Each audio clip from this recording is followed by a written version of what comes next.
pour résoudre le problème la première étape c'est de reconnaître que nous sommes en crise. Cheikh. oui.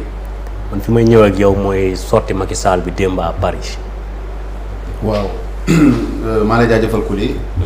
sorti président Macky Sall encore une fois day dëggal rek li Sénégalais yi doon njort que président Macky Sall pareegul encore une fois delloo Sénégalais yi lañ ko dénkoon ci njekk. Ablaye Ba Nguer waxul loolu de. waaw mais président Macky Sall dégg nañ ko.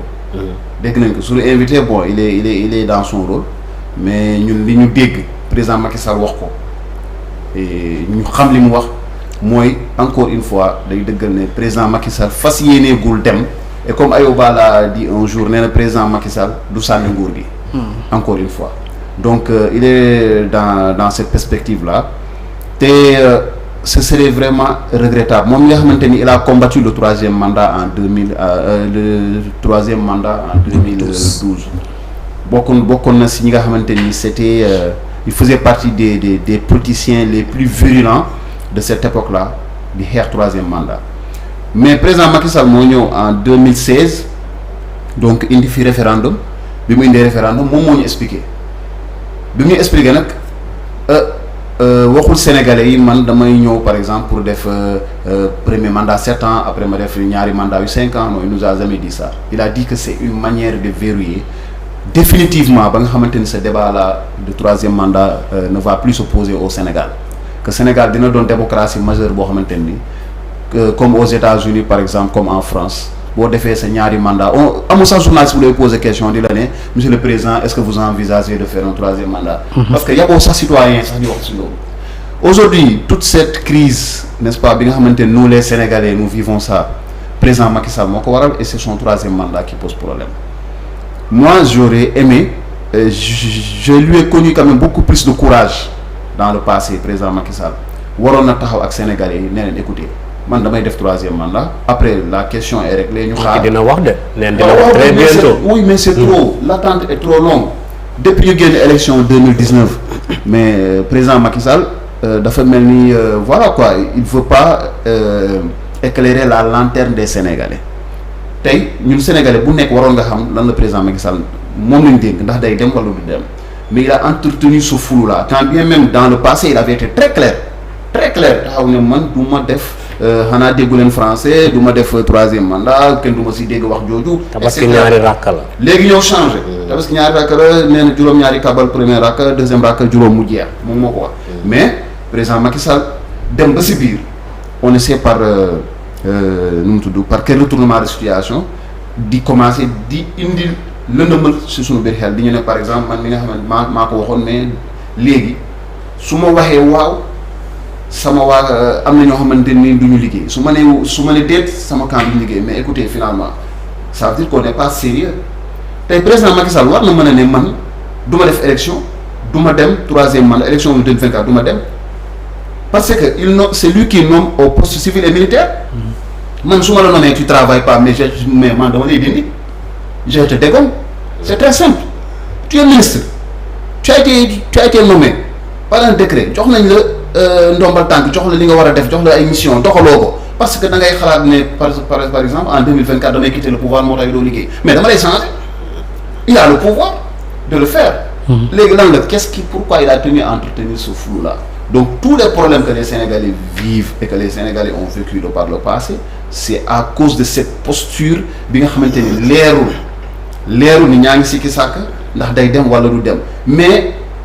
Macky Sall plus il pose des actes plus ngay xalaat ne day def parce que ñi doon wax ne ni président Macky Sall mënul def troisième mandat à l'instar de maître Moussa Diop mi nga xam ne mën naa ko citer mais président Macky Sall daf ko wàcce quand les autres disent que le président Macky Sall mën na def troisième mandat da leen fay bàyyi ñu continuer donc loolu day ñaawal xel yi toute cette tension là origine bi foofu la. ba pare après maintenant il y a le problème judiciaire yi nga xam ne am na fii Ousmane Sonko et les autres opposants que Macky Sall par la force des choses a fini par éliminer donc muy li nga xamante ni discours am c'est un discours boo xamante ni bon j'espère que c'est à l'état de discours man dama jàpp peut-être euphorie la quoi quelque part damay rafetlu jot ak Macky Sall jusqu'à la dernière minute damay jàpp ne euphorie moo ko yóbbu gis na ses militants la cause était acquise quand bien même il faut souligner une chose. mais jàkkaarloo bi ak militant bi. c'était programmé. Oui, c'est pas improvisé. Oui, mais c'est pas improvisé mais récemment on a vu que le président Macky Sall a été quand même malmené à l'étranger par la diaspora à chaque fois pays bu mu dem dañ koy. non mais bii pas moom dafa jël ay gardam. waaw bien sûr mais léegi peut-être aussi il s'est donc offert un bain de foule avec ses militants pour se rassurer léegi nag peut-être je ne sais pas man damay jàpp ne euphorie moo ko dugg man loolu laa jàpp dama koy vraiment xalaatal damay am njortu bu rafet si li mu wax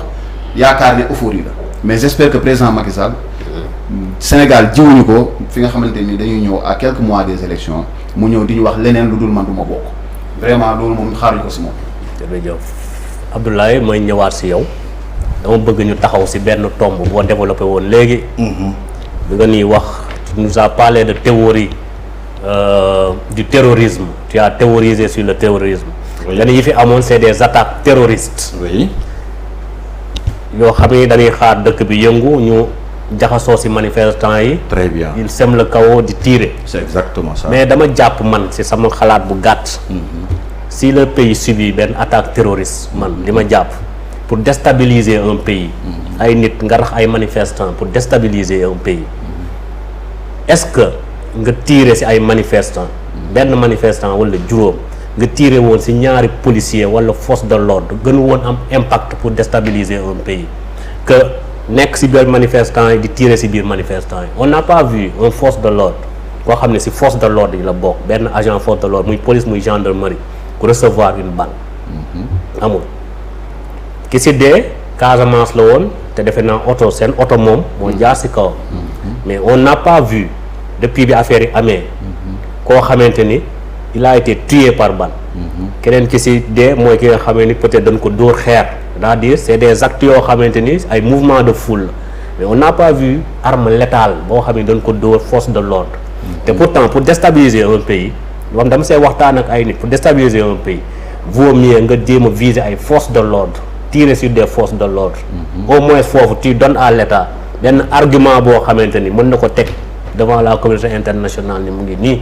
on tire sur les forces de défense et de sécurité est-ce que théorie boobu ça tient? Bon, tout ça c'est des spéculations. Maintenant la théorie la plus sûre c'est quoi? Quand on vient dans un pays nga ni da ngay défendre une idée quand on défend une idée on fait ce qu'on appelle des manifestations pacifiques même booy taali pëna sax di xeex ak policiers yi ok y a pas de problème mais xeex ak policiers moo amul woon sëñ bi xanaa génnewul.